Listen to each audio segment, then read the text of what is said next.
All right, here we go. Kite Runner chapters 10 and 11. I apologize if you hear my dogs barking at any time. March 1981. A young woman sat across from us. She was dressed in an olive green dress, with a black shawl wrapped tightly around her face against the night chill. She burst into prayer every time the truck jerked or stumbled into a pothole, her Bismillah peaking with each of the truck's shudders and jolts. Her husband, a burly man in baggy pants and sky blue turban, cradled an infant in one arm and thumped prayer beads with his free hand. His lips moved in silent prayer. There were others, in all about a dozen, including Baba and me, sitting with our suitcases between our legs, cramped with these strangers in the tarpaulin-covered cab of an old Russian truck. My innards had been roiling since we'd left Kabul just after 2 in the morning. Baba never said so, but I knew he saw my car sickness as yet another of my array of weaknesses. I saw it on his embarrassed face the couple of times my stomach had clenched so badly I had moaned. When the burly guy with the beads, the praying woman's husband, asked if I was going to get sick, I said I might. Baba looked away. The man lifted his corner of the tarpaulin cover and rapped on the driver's window and asked him to stop. But the driver, Karim, a scrawny dark-skinned man with hawk-boned features and a pencil-thin mustache, shook his head. "We're too close to Kabul," he shot back. "Tell him to have a strong stomach." Baba grumbled something under his breath. I wanted to tell him I was sorry, but suddenly I was salivating, the back of my throat tasting bile. I turned around, lifted the tarpaulin, and threw up over the side of the moving truck. Behind me, Baba was apologizing to the other passengers, as if car sickness was a crime, as if you weren't supposed to get sick when you were 18. I threw up 2 more times before Karim agreed to stop, mostly so I wouldn't stink up his vehicle, the instrument of his livelihood. Karim was a people smuggler. It was a pretty lucrative business then, driving people out of Shorawi-occupied Kabul to the relative safety of Pakistan.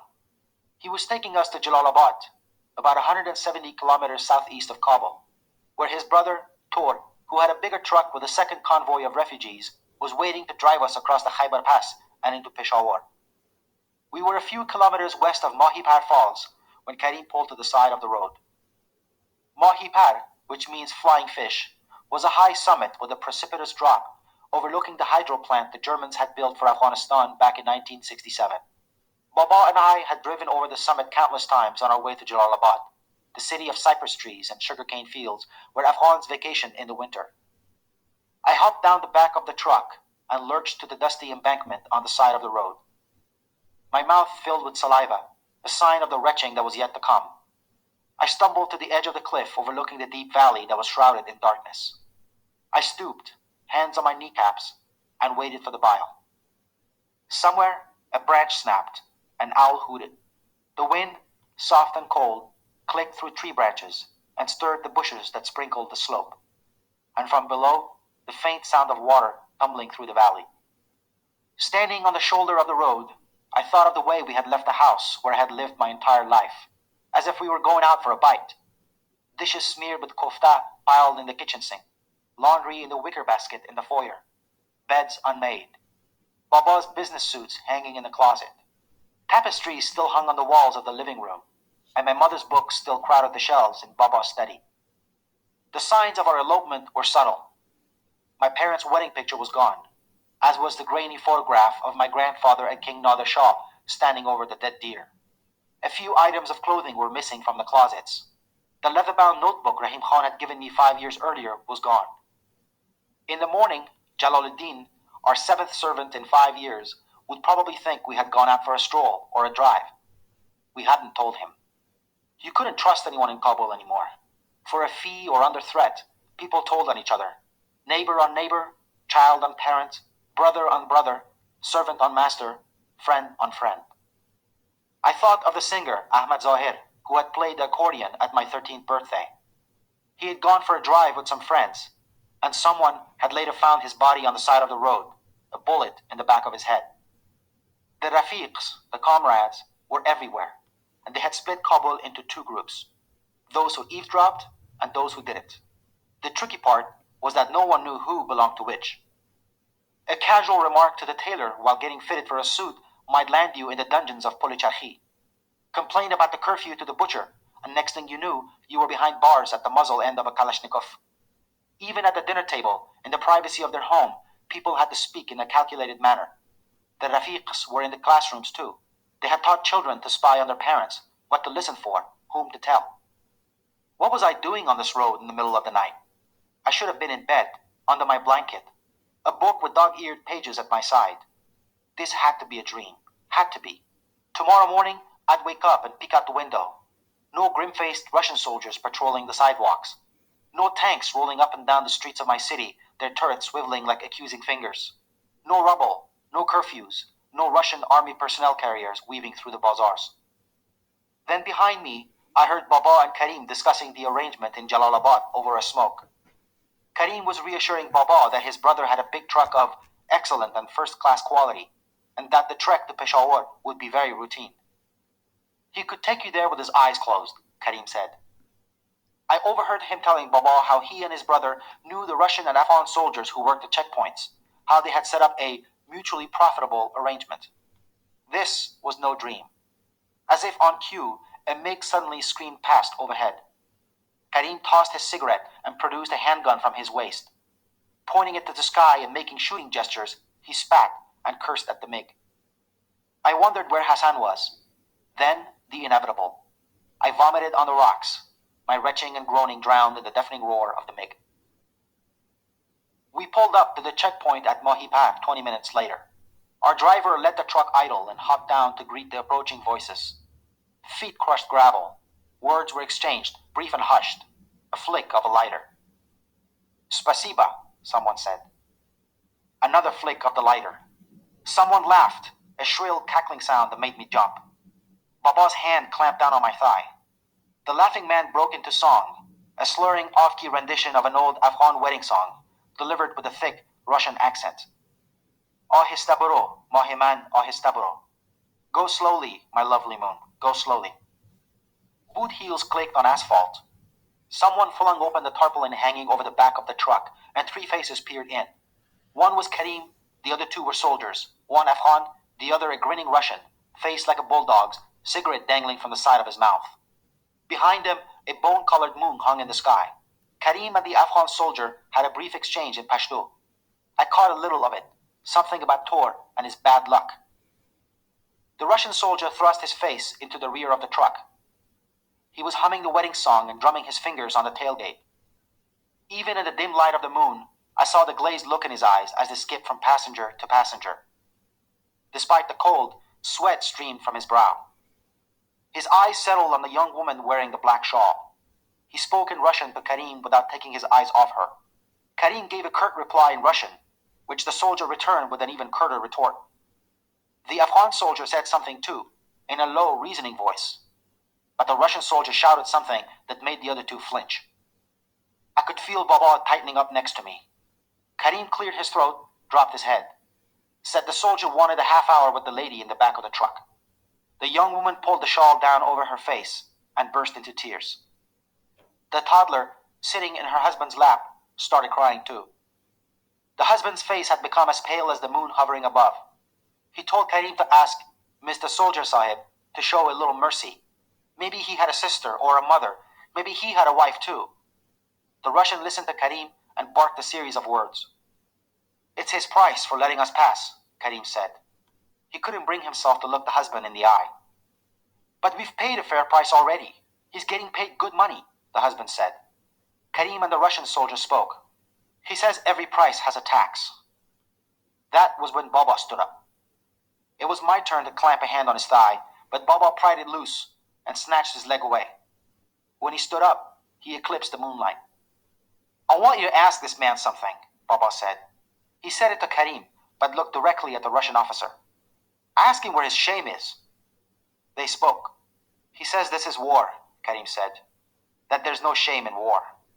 Tell him he's wrong, Baba said. War doesn't negate decency. It demands it, even more than in times of peace. Do you always have to be the hero? I thought, my heart fluttering. Can't you just let it go for once? But I knew he couldn't. It wasn't in his nature. The problem was, his nature was going to get us all killed. The Russian soldier said something to Karim, a smile creasing his lips. Sahib, Karim said. These Rusis are not like us. They understand nothing about respect and honor. What did he say? Baba asked. He says he'll enjoy putting a bullet in you almost as much as. Karim trailed off, but nodded his head toward the young woman who had caught the guard's eye. The soldier flicked his unfinished cigarette and unholstered his handgun. So this is where Baba dies, I thought. This is how it's going to happen. In my head, I said a prayer I had learned in school. Tell him I'll take 1,000 of his bullets before I let this indecency take place, Baba said. My mind flashed to that winter day 6 years ago. Me, peering around the corner in the alley. Kamal and Wali holding Hassan down. Asef's buttock muscles clenching and unclenching, his hips thrusting back and forth. Some hero I had been, fretting about the kite. Sometimes I too wondered if I was really Baba's son. The bulldog-faced Russian raised his gun. Baba, sit down, please, I said, tugging at his sleeve. I think he really means to shoot you. Baba slapped my hand away. Haven't I taught you anything? He snapped. He turned to the grinning soldier. Tell him he'd better kill me good with that first shot, because if I don't go down, I'm tearing him to pieces, goddamn his father. The Russian soldier's grin never faltered when he heard the translation. He clicked the safety on the gun and pointed the barrel to Baba's chest. Heart pounding in my throat, I buried my face in my hands. The gun roared. It's done then. I'm 18 and alone. I have no one left in the world. Baba's dead, and now I have to bury him. Where do I bury him? And where do I go after that? But the whirlwind of half-thoughts spinning in my head came to a halt when I cracked my eyelids and found Baba still standing. I saw a second Russian officer with the others. It was from the muzzle of his upturned gun that smoke swirled. The soldier who had meant to shoot Baba had already holstered his weapon. He was shuffling his feet. I had never felt more like crying and laughing at the same time. The second Russian officer, gray-haired and heavy-set, spoke to us in broken Farsi. He apologized for his comrade's behavior. Russia sends them here to fight, he said. But they're just boys. And when they come here, they find the pleasure of drug. He gave the younger officer the rueful look of a father exasperated with his misbehaving son. This one is attached to drug now. I tried to stop him, but he waved us off. Moments later, we were pulling away. I heard a laugh, and then the first soldier's voice, slurring and off-key, singing the old wedding song. We rode in silence for about 15 minutes before the young woman's husband suddenly stood and did something I had seen so many others do before him. He kissed Baba's hand. Tour's bad luck. Hadn't I overheard that in a snippet of conversation back at Mohibag? We rolled into Jalalabad about an hour before sunrise. Karim ushered us quickly from the truck into a one-story house at the intersection of two dirt roads, lined with flat one-story homes, acacia trees, and closed shops. I pulled the collar of my coat against the chill as we hurried into the house, dragging our belongings. For some reason, I remember smelling radishes. Once he had us inside the dimly lit, bare living room, Karim locked the front door, pulled the tattered sheet that passed for curtains. Then he took a deep breath and gave us the bad news. His brother Tor couldn't take us to Peshawar. It seemed his lorry's engine had blown the week before, and Tor was still waiting for parts. Last week? Someone exclaimed. If you knew this, why did you bring us here? I caught a flurry of movement out of the corner of my eye, then a blur of something zipping across the room, and the next thing I saw was Karim slammed against the wall, his sandaled feet dangling 2 feet above the floor. Wrapped around his neck were Baba's hands. I'll tell you why, Baba snapped. Because he got paid for his leg of the trip. That's all he cared about. Karim was making guttural choking sounds. Spittle dripped from the corner of his mouth. Put him down, Aw, you're killing him, one of the passengers said. It's what I intend to do, Baba said. What none of the others in the room knew was that Baba wasn't joking. Karim was turning red and kicking his legs. Baba kept choking him until the young mother, the one the Russian officer had fancied, begged him to stop. Karim collapsed on the floor and rolled around fighting for air when Baba finally let go. The room fell silent. Less than 2 hours ago, Baba had volunteered to take a bullet for the honor of a woman he didn't even know. Now, he had almost choked a man to death. He would have done it cheerfully, if not for the pleas of that same woman. Something thumped next door. No, not next door. Below. What's that? Someone asked. The others, Karim panted between labored breaths. In the basement. How long have they been waiting? Baba said, standing over Karim. 2 weeks. I thought you said the lorry broke down last week. Karim rubbed his throat. It might have been the week before, he croaked. How long? What? Karim said. How long for the parts? Baba roared. Karim flinched but said nothing.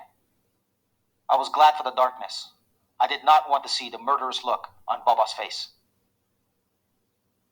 The stench of something dank, like mildew, bludgeoned my nostrils the moment Karim opened the door that led down the creaky steps to the basement. We descended in a single line. The steps groaned under Baba's weight. Standing in the cold basement, I felt watched by eyes blinking in the dark. I saw shapes huddled around the room, their silhouettes thrown on the walls by the dim light of a pair of kerosene lamps. A low murmur buzzed through the basement. Beneath it, the sound of water drops trickling somewhere, and something else, a scratching sound. Baba sighed behind me and dropped the bags.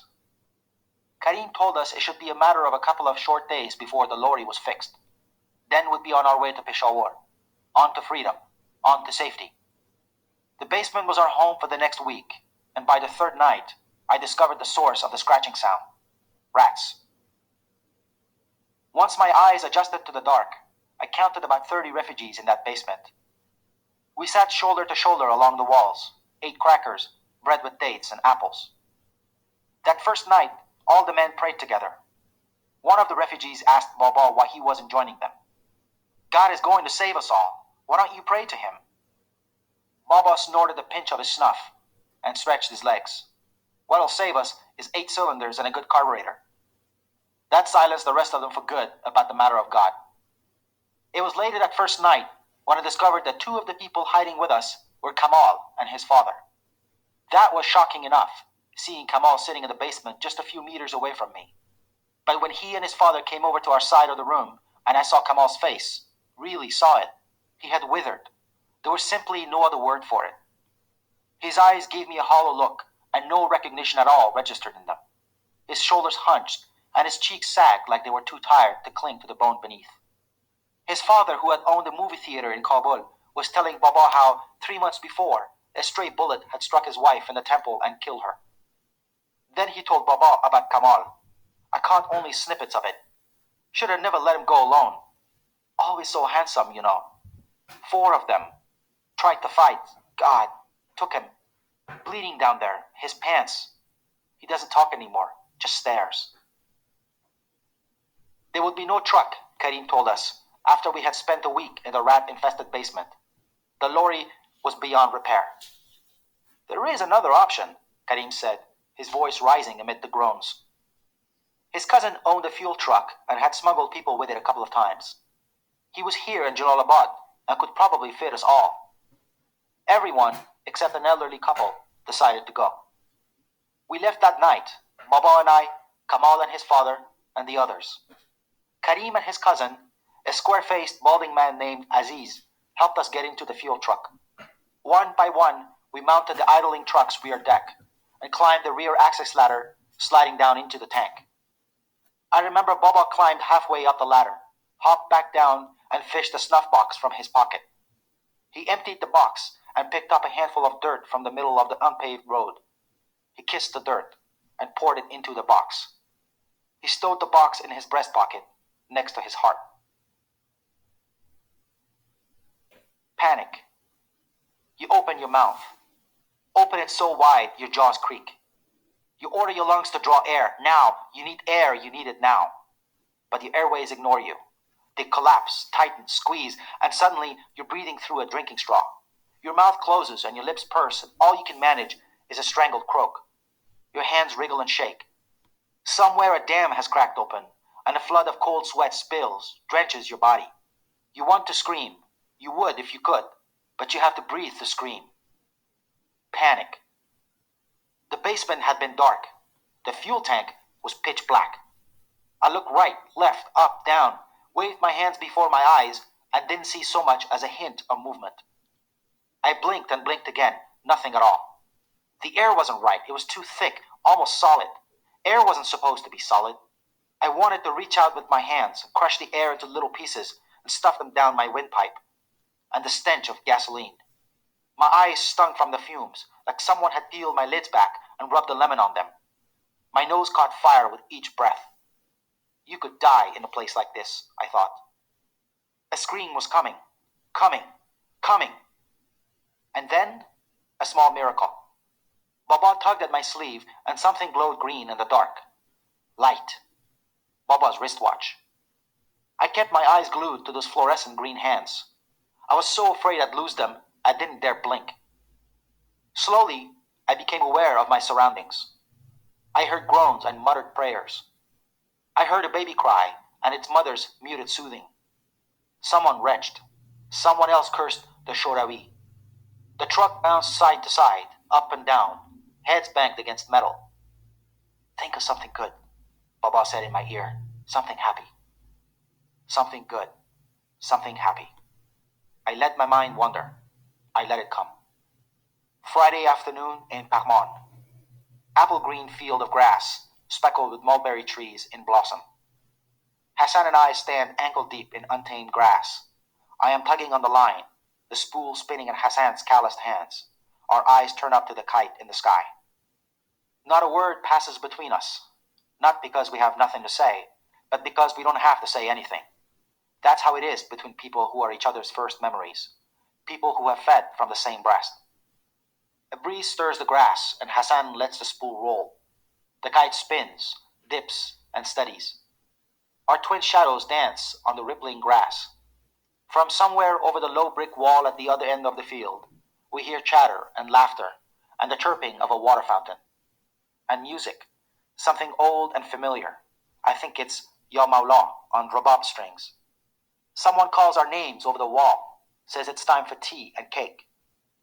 I didn't remember what month that was, or what year even. I only knew the memory lived in me, a perfectly encapsulated morsel of a good past, a brushstroke of color on the gray, barren canvas that our lives had become. The rest of that ride is scattered bits and pieces of memory that come and go, most of it sounds and smells.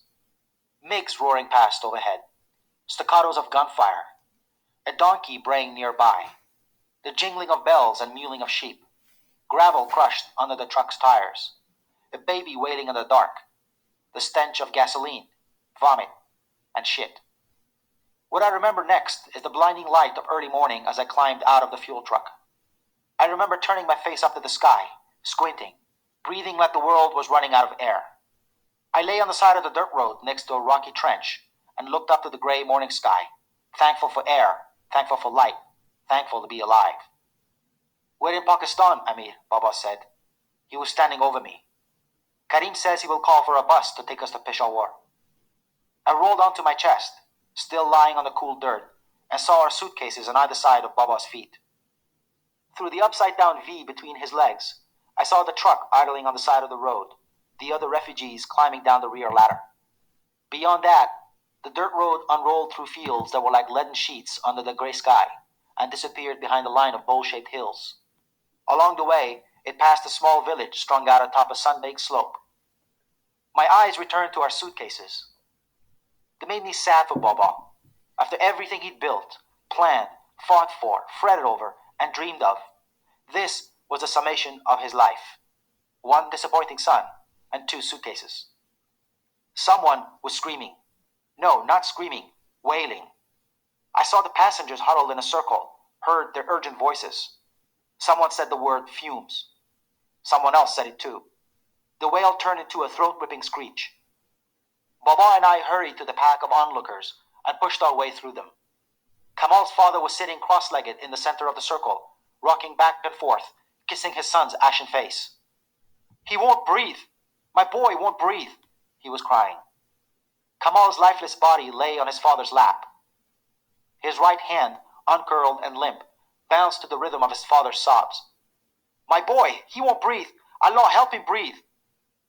Baba knelt beside him and curled an arm around his shoulder. But Kamal's father shoved him away and lunged for Karim, who was standing nearby with his cousin. What happened next was too fast and too short to be called a scuffle. Karim uttered a surprised cry and backpedaled. I saw an arm swing and a leg kick. A moment later, Kamal's father was standing with Karim's gun in his hand. Don't shoot me, Karim cried. But before any of us could say or do a thing, Kamal's father shoved the barrel into his own mouth. I'll never forget the echo of that blast, or the flash of light and the spray of red. I doubled over again and dry heaved on the side of the road. Fremont, California, 1980s. Baba loved the idea of America. It was living in America that gave him an ulcer. I remember the two of us walking through Lake Elizabeth Park in Fremont, a few streets down from our apartment, and watching boys at batting practice, little girls giggling on the swings in the playground. Baba would enlighten me with his politics during those walks, with long-winded dissertations. There are only 3 real men in this world, Amir, he'd say. He'd count them off on his fingers. America, the brash savior, Britain, and Israel. The rest of them, he used to wave his hand and make a sound. They're like gossiping old women. Debate about Israel used to draw the ire of Afghans in Fremont, who accused him of being pro-Jewish and de facto anti-Islam. Baba would meet them for tea and Rhodes cake at the park, drive them crazy with his politics. What they don't understand, he'd tell me later, is that religion has nothing to do with it. In Baba's view, Israel was an island of real men in a sea of Arabs too busy getting fat off their oil to care for their own. Israel does this, Israel does that, Baba would say in a mock Arabic accent. Then do something about it. Take action. You're Arabs. Help the Palestinians then. He loathed Jimmy Carter, whom he called a big-toothed cretin. In 1980, when we were still in Kabul, the US announced it would be boycotting the Olympic Games in Moscow. Wah, wah, Baba exclaimed with disgust. Brezhnev is massacring Afghans, and all that peanut eater can say is I won't come swim in your pool. Baba believed Carter had unwittingly done more for communism than Leonid Brezhnev. He's not fit to run this country. It's like putting a boy who can't ride a bike behind the wheel of a brand new Cadillac. What America and the world needed was a hard man, a man to be reckoned with, someone who took action instead of wringing his hands. That someone came in the form of Ronald Reagan. And when Reagan went on TV and called the Shorawi the evil empire, Baba went out and bought a picture of the grinning president giving a thumbs up.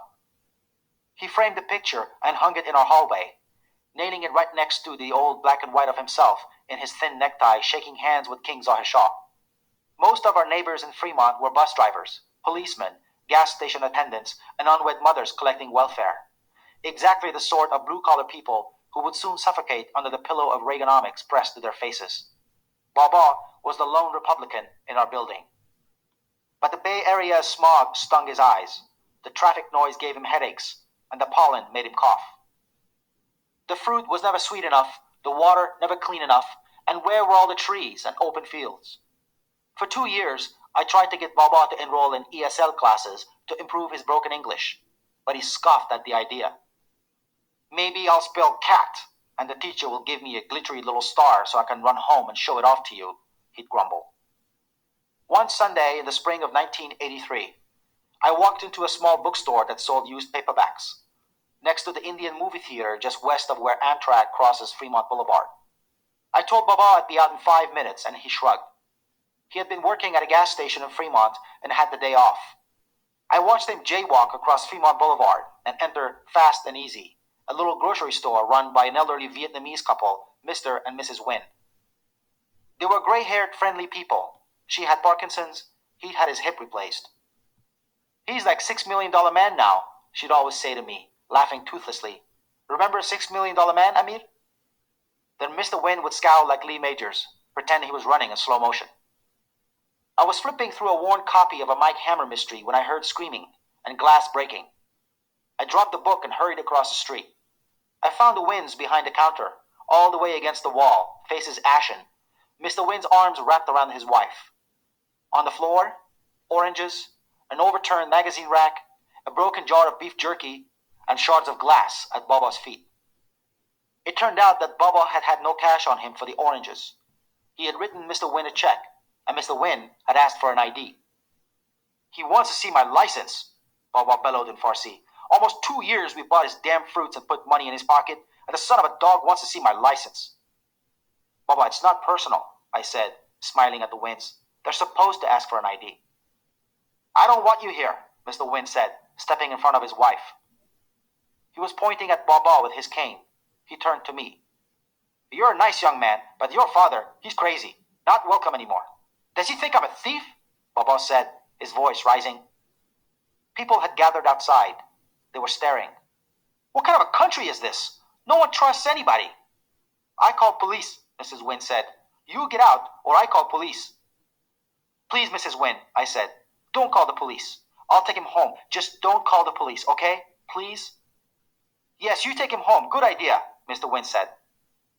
His eyes, behind his wire-rimmed bifocals, never left Baba. I led Baba through the doors. He kicked a magazine on his way out. After I had made him promise he wouldn't go back in, I returned to the store and apologized to the Wynnes. Told them my father was going through a difficult time. I gave Mrs. Wynne our telephone number and address and told her to get an estimate for the damages. "Please call me as soon as you know. I'll pay for everything, Mrs. Wynne. I am so sorry." Mrs. Wynne took the sheet of paper from me and nodded. I saw her hands were shaking more than usual, and that made me angry at Baba. His causing an old woman to shake like that. "My father is still adjusting to life in America," I said, in way of an explanation. I wanted to tell them that in Kabul, we snapped a tree branch and used it as a credit card. Hassan and I would take the wooden stick to the bread maker. He'd carve notches on our stick with his knife, one notch for each loaf of naan he'd pull for us from the tandoor's roaring flames. At the end of the month, my father paid him for the number of notches on the stick. That was it. No questions, no ID. But I didn't tell them. I thanked Mr. Wynne for not calling the cops. Took Baba home. He sulked and smoked on the balcony while I made rice with chicken neck stew. A year and a half since we had stepped off the plane from Peshawar, and Baba was still adjusting. We ate in silence that night. After 2 bites, Baba pushed away his plate. I glanced at him across the table, his nails chipped and black with engine oil, his knuckles scraped, the smells of the gas station, dust, sweat, and gasoline on his clothes. Baba was like the widower who remarries but can't let go of his dead wife. He missed the sugarcane fields of Jalalabad and the gardens of Pakman. He missed people milling in and out of his house. He missed walking down the bustling aisles of Shore Bazaar and greeting people who knew him and his father, knew his grandfather, people who shared ancestors with him, whose pasts intertwined with his. For me, America was a place to bury my memories. For Baba, a place to mourn his. "Maybe we should go back to Peshawar," I said, watching the ice float in my glass of water. We had spent 6 months in Peshawar, waiting for the INS to issue our visas. Our grimy one-bedroom apartment smelled like dirty socks and cat droppings. But we were surrounded by people we knew, at least people Baba knew. He would invite the entire corridor of neighbors to dinner, most of them Afghans waiting for visas. Inevitably, someone would bring a set of tabla and someone else a harmonium. Tea would brew, and whoever had a passing singing voice would sing until the sun rose, the mosquitoes stopped buzzing, and clapping hands grew sore. "You're happier there, Baba. It's more like home," I said. "Peshawar was good for me, not good for you," he said. "You work so hard here." "It's not so bad now," he said, meaning since he had become the day manager at the gas station. But I had seen the way he winced and rubbed his wrists on damp days, the way sweat erupted on his forehead as he reached for his bottle of antacids after meals. "Besides, I didn't bring us here for me, did I?" he said. I reached across the table and put my hand on his, my student hand, clean and soft, on his laborer's hand, grubby and calloused. I thought of all the trucks, train sets, and bikes he had bought me in Kabul. Now, America. One last gift for Amir. Just 1 month after we arrived in the U.S., Baba found a job off Washington Boulevard as an assistant at a gas station owned by an Afghan acquaintance. He had started looking for work the same week we arrived. 6 days a week, Baba pulled 12-hour shifts pumping gas, running the register, changing oil, and washing windshields. I'd bring him lunch sometimes and find him looking for a pack of cigarettes on the shelves, a customer waiting on the other side of the oil-stained counter, Baba's face drawn and pale under the bright fluorescent lights. The electronic bell over the door would ding-dong when I walked in, and Baba would look over his shoulder, wave, and smile, his eyes watering from fatigue. The same day he was hired, Baba and I went to our eligibility officer in San Jose, Mrs. Dobbins. She was an overweight black woman with twinkling eyes and a dimpled smile. She had told me once that she sang in church. and I believed her. She had a voice that made me think of warm milk and honey. Baba dropped the stack of food stamps on her desk. Thank you, but I don't want, Baba said. I work always. In Afghanistan I work, in America I work. Thank you very much, Mrs. Dobbins, but I don't like it free money. Mrs. Dobbins blinked. She picked up the food stamps and looked from me to Baba like we were pulling a prank, or slipping her a trick, as Hassan used to say. 15 years I've been doing this job and nobody's ever done this, she said. And that was how Baba ended those humiliating food stamp moments at the cash register and alleviated one of his greatest fears, that an Afghan would see him buying food with charity money. Baba walked out of the welfare office like a man cured of a tumor. That summer of 1983, I graduated from high school at the age of 20, by far the oldest senior tossing his mortarboard on the football field that day. I remember losing Baba in the swarm of families, flashing cameras, and blue gowns. I found him near the 20-yard line, hands shoved in his pockets, camera dangling on his chest. He disappeared and reappeared behind the people moving between us, squealing, blue-clad girls hugging and crying, boys high-fiving their fathers and each other. Baba's beard was graying, his hair thinning at the temples, and hadn't he been taller in Kabul? He was wearing his brown suit, his only suit, the same one he wore to Afghan weddings and funerals, and the red tie I had bought him for his 50th birthday that year. Then he saw me and waved, smiled. He motioned for me to wear my mortarboard and took a picture of me with the school's clock tower in the background. I smiled for him. In a way, this was his day more than mine. He walked to me, curled his arm around my neck, and gave my brow a single kiss. I am Muftakher, Amir, he said, proud. His eyes gleamed when he said that, and I liked being on the receiving end of that look. He took me to an Afghan kebab house in Hayward that night and ordered far too much food. He told the owner that his son was going to college in the fall. I had debated him briefly about that just before graduation and told him I wanted to get a job, help out and save some money, maybe go to college the following year. But he had shot me one of his smoldering Baba looks, and the words had vaporized on my tongue. After dinner, Baba took me to a bar across the street from the restaurant. The place was dim, and the acrid smell of beer I'd always disliked permeated the walls. Men in baseball caps and tank tops played pool, clouds of cigarette smoke hovering over the green tables, swirling in the fluorescent light. We drew looks, Baba in his brown suit and me in pleated slacks and sports jacket. We took a seat at the bar, next to an old man, his leathery face sickly in the blue glow of the Michelob sign overhead. Baba lit a cigarette and ordered us beers. Tonight, I am too much happy, he announced to no one and everyone. Tonight, I'm drinking with my son. And one please for my friend, he said, patting the old man on the back. The old fellow tipped his hat and smiled. He had no upper teeth. Baba finished his beer in 3 gulps and ordered another. He had 3 before I forced myself to drink a quarter of mine. By then, he had bought the old man a scotch and treated a foursome of pool players to a pitcher of Budweiser. Men shook his hand and clapped him on the back. They drank to him. Someone lit a cigarette. Baba loosened his tie and gave the old man a handful of quarters. He pointed to the jukebox.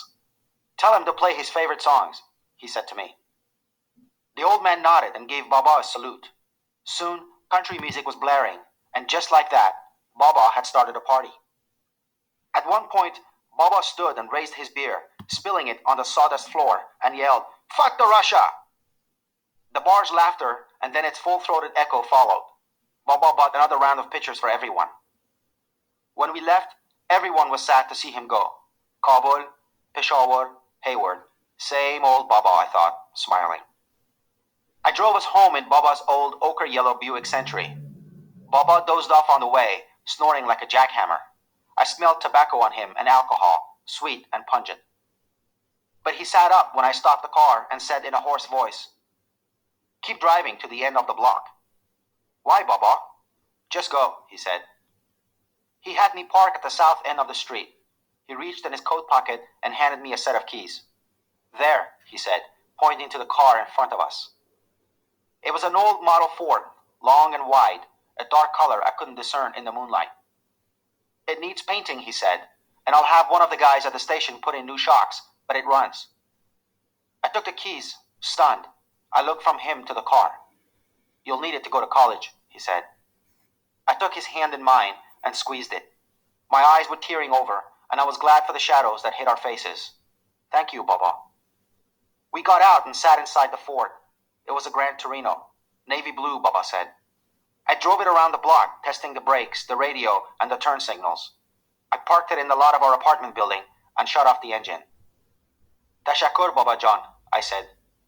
I wanted to say more and tell him how touched I was by his act of kindness, how much I appreciated all that he had done for me, all that he was still doing. But I knew I'd embarrass him. Tashakur, I repeated instead. He smiled and leaned back against the headrest, his forehead almost touching the ceiling. We didn't say anything, just sat in the dark, listened to the tink-tink of the engine cooling, the wail of a siren in the distance. Then Baba rolled his head toward me. I wish Hassan had been with us today, he said. A pair of steel hands closed around my windpipe at the sound of Hassan's name. I rolled down the window, waited for the steel hands to loosen their grip. I would enroll in junior college classes in the fall, I told Baba the day after graduation. He was drinking cold black tea and chewing cardamom seeds, his personal trusted antidote for hangover headaches. I think I'll major in English, I said. I winced inside, waiting for his reply. English, he said. Creative writing, I said. He considered this and sipped his tea. Stories, you mean? You'll make up stories. I looked down at my feet. They pay for that? Making up stories? If you're good, I said, and if you get discovered. How likely is that, getting discovered? He said. It happens, I said. He nodded. And what will you do while you wait to get good and get discovered? How will you earn money? If you marry, how will you support your khanam? I couldn't lift my eyes to meet his. I'll find a job. Oh, he said, wah wah. So if I understand, you'll study several years to earn a degree, and then you'll get a chatty job like mine, one you could just as easily land today, on the small chance that your degree might, someday, help you get discovered. He took a deep breath and sipped his tea. He grunted something about medical school, law school, and real work. My cheeks burned, and guilt coursed through me, the guilt of indulging myself at the expense of his ulcer, his black fingernails, and aching wrists. But I would stand my ground, I decided. I didn't want to sacrifice for Baba anymore. The last time I had done that, I had damned myself. Baba sighed, and this time tossed a whole handful of cardamom seeds in his mouth. Sometimes I got behind the wheel of my Ford, rolled down the windows, and drove for hours, from the East Bay to the South Bay, up the peninsula and back. I drove through the grids of cottonwood-lined streets in our Fremont neighborhood, where people who had never shaken hands with kings lived in shabby, flat, one-story houses with barred windows, where old cars like mine dripped oil on blacktop driveways. Pencil-gray chain-link fences closed off the backyards in our neighborhood. Toys, ball tires, and beer bottles with peeling labels littered bare dirt, unkempt front lawns. I drove past tree-shaded parks that smelled like bark, past strip malls big enough to hold 5 simultaneous buzkashi tournaments.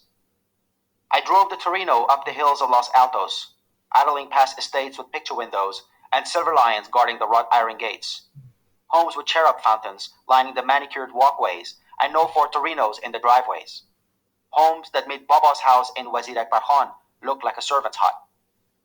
I'd get up early some Saturday mornings and drive south on Highway 17 and push the Ford up the winding road through the mountains to Santa Cruz. I would park by the old lighthouse and wait for sunrise, sit in my car, and watch the fog banks rolling in from the sea. In Afghanistan, I had only seen the ocean at the cinema. Sitting in the dark next to Hassan, I had always wondered if it was true what I had read, that sea air smelled like salt. I used to tell Hassan that someday we'd walk on a strip of seaweed-strewn beach, sink our feet in the sand, and watch the water recede from our toes. The first time I saw the Pacific, I almost cried. It was as vast and blue as the oceans on the movie screens of my childhood. Sometimes, in the early evening, I parked the car and walked up a freeway overpass. My face pressed against the fence, I would try to count the blinking red taillights inching along, stretching as far as my eyes could see. BMWs, Saabs, Porsches, cars I had never seen in Kabul, where most people drove Russian Volgas, old Opals, or Iranian Pekans. Almost 2 years had passed since we had arrived in the US, and I was still marveling at the size of this country, its vastness. Beyond every freeway lay another freeway. Beyond every city, another city. Hills beyond mountains, and mountains beyond hills, and beyond those, more cities and more people. Long before the Rusi army marched into Afghanistan, long before villages were burnt and schools destroyed, long before mines were planted like seeds of death and children buried in rock-piled graves, Kabul had become a city of ghosts for me, a city of hair-lipped ghosts. America was different. America was a river, roaring along, unmindful of the past. I could wade into this river, let my sins drown to the bottom, let the waters carry me someplace far, someplace with no ghosts, no memories, and no sins. If for nothing else, for that, I embraced America. The following summer, the summer of 1984, the summer I turned 21, Baba sold his Buick and bought a dilapidated 71 Volkswagen bus for $550 from an old Afghan acquaintance who had been a high school science teacher in Kabul. The neighbors' heads turned the afternoon the bus sputtered up the street and farted its way across our lot. Baba killed the engine and let the bus roll silently into our designated spot. We sank in our seats and laughed until tears rolled down our cheeks, and more importantly, until we were sure the neighbors weren't watching anymore.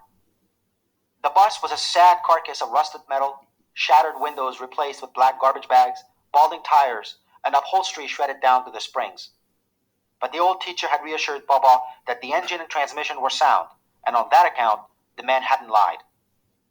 On Saturdays, Baba woke me up at dawn. As he dressed, I scanned the classifieds in the local papers and circled the garage sale ads. We mapped our route: Fremont, Union City, Newark, and Hayward first, then San Jose, Milpitas, Sunnyvale, and Campbell if time permitted. Baba drove the bus, sipping hot tea from the thermos, and I navigated. We stopped at garage sales and bought knickknacks that people no longer wanted. We haggled over old sewing machines, one-eyed Barbie dolls, wooden tennis rackets, guitars with missing strings, and old Electrolux vacuum cleaners. By mid-afternoon, we'd filled the back of the VW bus with used goods. Then early Sunday mornings, we drove to the San Jose flea market off Berryessa, rented a spot, and sold the junk for a small profit. A Chicago record that we had bought for a quarter the day before might go for $1, or $4 for a set of 5. A ramshackle Singer sewing machine purchased for $10 might, after some bargaining, bring in $25. By that summer, Afghan families were working an entire section of the San Jose flea market. Afghan music played in the aisles of the used goods section. There was an unspoken code of behavior among Afghans at the flea market. You greeted the guy across the aisle, you invited him for a bite of potato bolognese or a little kabuli, and you chatted. You offered tasalli, condolences, for the death of a parent, congratulated the birth of children, and shook your head mournfully when the conversation turned to Afghanistan and the Rusis, which it inevitably did. But you avoided the topic of Saturday, because it might turn out that the fellow across the aisle was the guy you had nearly blindsided at the freeway exit yesterday in order to beat him to a promising garage sale. The only thing that flowed more than tea in those aisles was Afghan gossip. The flea market was where you sipped green tea with almond kulchas and learned whose daughter had broken off an engagement and run off with her American boyfriend, who used to be Parchami, a communist, in Kabul, and who had bought a house with under-the-table money while still on welfare. Tea, politics, and scandal, the ingredients of an Afghan Sunday at the flea market. I ran the stand sometimes as Baba sauntered down the aisle, hands respectfully pressed to his chest, greeting people he knew from Kabul. Mechanics and tailors selling hand-me-down wool coats and scraped bicycle helmets, alongside former ambassadors, out-of-work surgeons, and university professors. One early Sunday morning in July of 1984, while Baba set up, I bought 2 cups of coffee from the concession stand and returned to find Baba talking to an older, distinguished-looking man. I put the cups on the rear bumper of the bus, next to the Reagan Bush for 84 sticker. Amir, Baba said, motioning me over. This is General Sahib, Mr. Iqbal Tahiri. He was a decorated general in Kabul. He worked for the Ministry of Defense. Tahiri. Why did the name sound familiar? The general laughed like a man used to attending formal parties where he had laughed on cue at the minor jokes of important people. He had wispy silver-gray hair combed back from his smooth tan forehead and tufts of white in his bushy eyebrows. He smelled like cologne and wore an iron-gray 3-piece suit, shiny from too many pressings. The gold chain of a pocket watch dangled from his vest. Such a lofty introduction, he said, his voice deep and cultured. Salam, Bachim. Hello, my child. Salam, General Sahib, I said, shaking his hand. His thin hands belied a firm grip, as if steel hid beneath the moisturized skin. Amir is going to be a great writer, Baba said. I did a double take at this.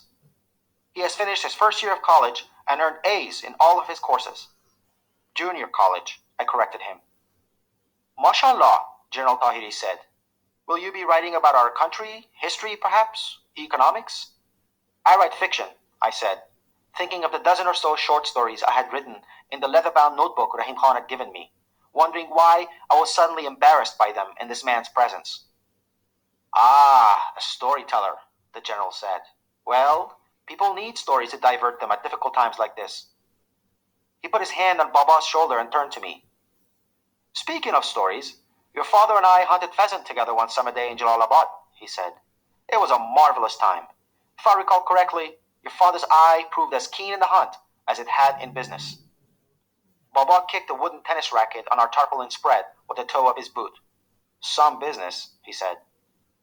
General Tahiri managed a simultaneously sad and polite smile, heaved a sigh, and gently patted Baba's shoulder. Zindagi mein zara, he said. Life goes on. He turned his eyes to me. We Afghans are prone to a considerable degree of exaggeration, Bachim, and I have heard many men foolishly labeled great. But your father has the distinction of belonging to the minority who truly deserves the label. This little speech sounded to me the way his suit looked, often used and unnaturally shiny. You're flattering me, Baba said. I am not, the general said, tilting his head sideways and pressing his hand to his chest to convey humility. Boys and girls must know the legacy of their fathers. Do you appreciate your father, Bachim? Do you really appreciate him? Bale, General Sahib, I do, I said, wishing he would not call me my child.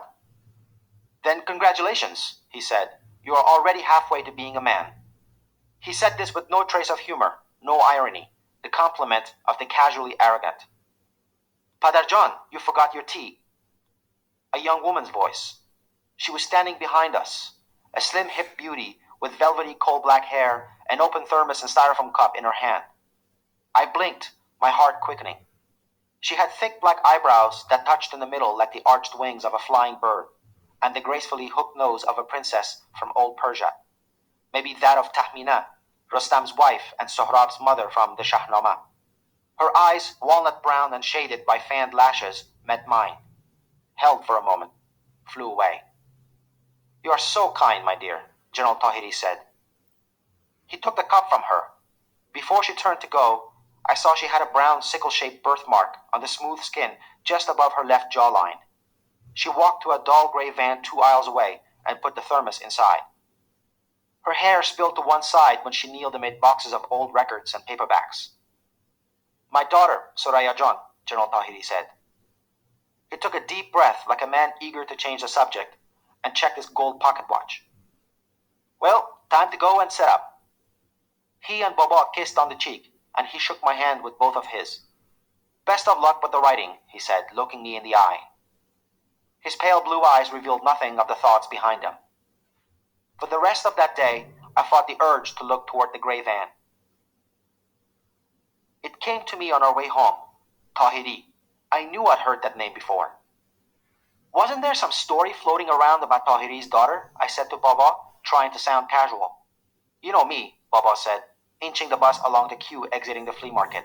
Talk turns to gossip, and I walk away. But there was, wasn't there? I said. Why do you ask? He was looking at me coyly. I shrugged and fought back a smile. Just curious, Baba.